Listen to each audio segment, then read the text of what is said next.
After literally teaching thousands of guitarists, I keep seeing this one thing over and over, and it kills your progress. You could practice for years, and if you don't fix this, you will never get any better. Today I'm going to show you exactly what it is and fix it in real time with my Patreon students on Discord. I have reviewed thousands of student videos in our private community, and the crazy thing is, even good players make this mistake. Fix it and your playing changes instantly. I'll prove it in the next few minutes. If you want me to personally review your playing in a future video, just join us on Patreon, the link is down below. Post your clips on Discord and you will be part of the next video.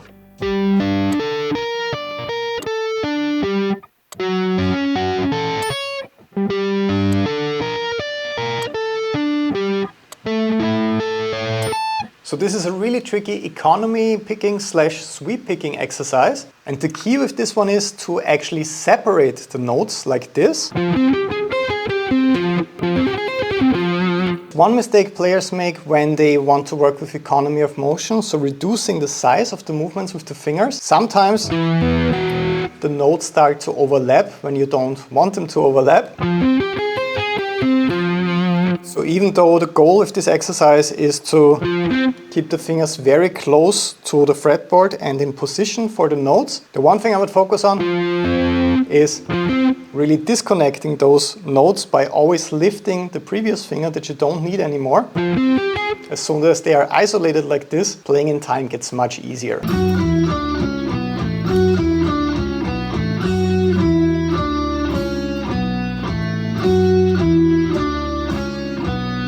This looks and sounds really great. You can see that both the picking hand technique and the fretting hand technique very relaxed. You can only hear a little bit of string noise here and there. So in order to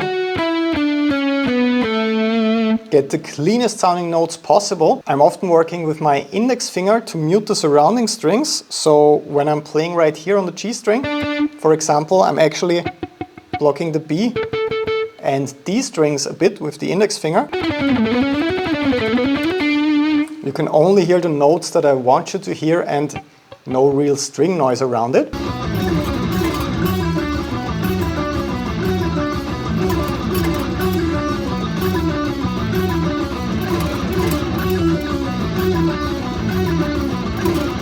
I think the main issue right here is transitioning in between the strings, because the technique already looks really great. So I bet it would be possible to do this on one string and so on. So just on this one string. So I would look into string transitions and picking angles and really analyze what's the last note on each string. So right here it's a downstroke, so my pick needs to escape into this direction and perform this kind of movement. That's what I would focus on right now.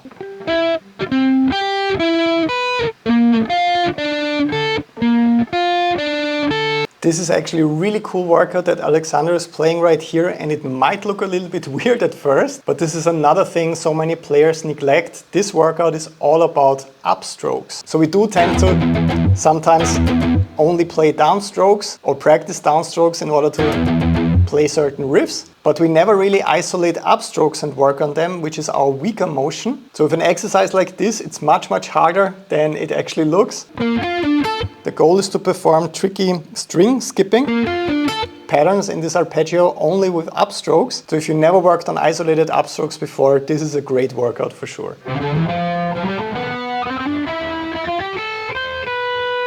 Nice. So this was a really cool workout from Mark. It's really good to work on small or short bursts like this to build the technique. Picking hand looks great, fretting hand looks awesome. The only issue is a bit of string noise.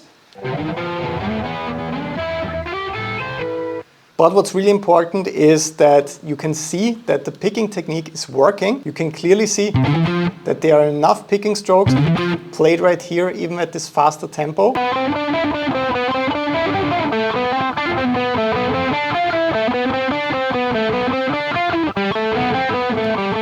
Now this also looks and sounds really good because it's a little bit about including string skipping or at least trickier string transitions. People tend to love to work with just 3-note per string workouts. note by note just going down and up a scale, but workouts like this are great because they force you to skip between strings. I'd personally focus on just the skips and transitions here to really figure out how to angle the pick, because the notes on one string already sound great. Once again, it's mostly just nailing that transition here.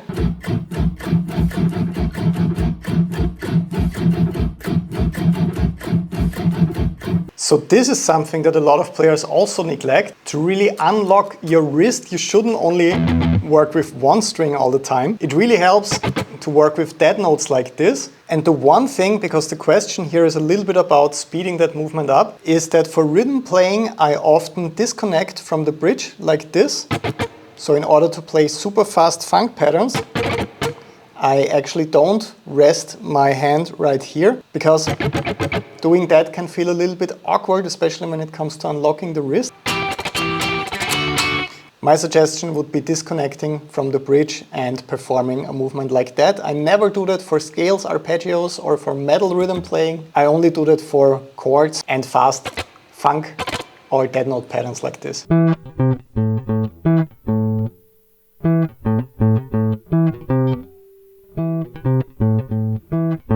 The one thing I can see is a fretting hand that's a little bit angled to the side like this, so the thumb is more behind the index finger than it is behind the middle finger. The more it moves right here, or the more I angle my fingers or whole hand like this, the more awkward it kind of feels, because I can't really stretch anymore. I have to work quite hard in order to reach the 8th fret right here. The picking angle looks a bit parallel, so if you turn it a bit like this, it might help skipping between the strings a little bit. And of course, working with a metronome also really helps with building that steady tempo.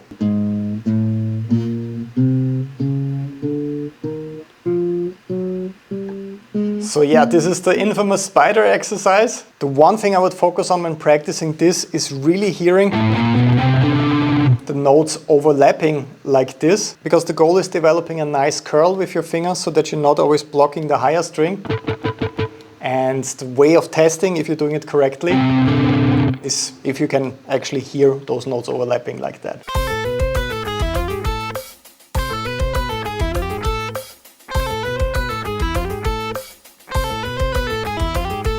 This is a really great take of a legato exercise. What's a little bit tricky about this one is that it's in harmonic minor, so the pattern of the B string requires a bit of stretching. The one thing that I tend to recommend, but all of our fingers are a little bit different of course, is not really reaching for like a different position when you're transitioning between the strings with the fretting hand. So performing that kind of movement can sometimes ruin the phrase a little bit. I know this is much harder than it sounds, but keeping a more consistent fretting hand angle like this, and also really focusing on starting perfectly in time. Sometimes the first note was a little bit before the click or after the click, but to me this looks and sounds really great already, because that's a very, very hard exercise for sure.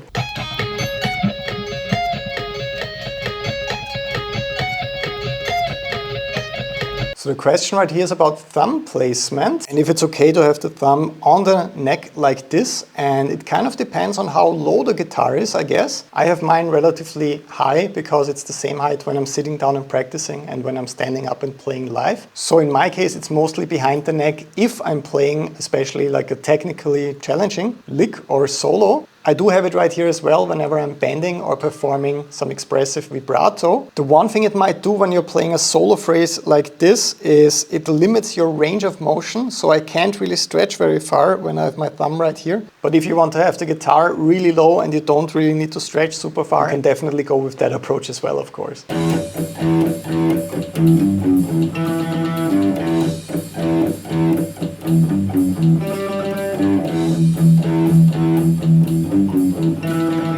Then what we see right here is for an actual riff where you're switching between open and muted notes on the lower string and a faster burst of tremolo picking. I would personally only lift a little bit for those open notes, but I would mostly maintain the hand right here in order to have those nice muted notes and to stay in control. So that might be one thing that makes the exercise a little bit easier, instead of performing this one with a floating hand and then for the fast burst, you have the on the bridge approach, so to say. So I would try to connect those two phrases, the slow one and the fast one, technique-wise, so that you don't end up with two different approaches here. So those were this week's clips where I had the most amount of hopefully helpful things to say. If you want your practice clips in the next video, just click the link down below.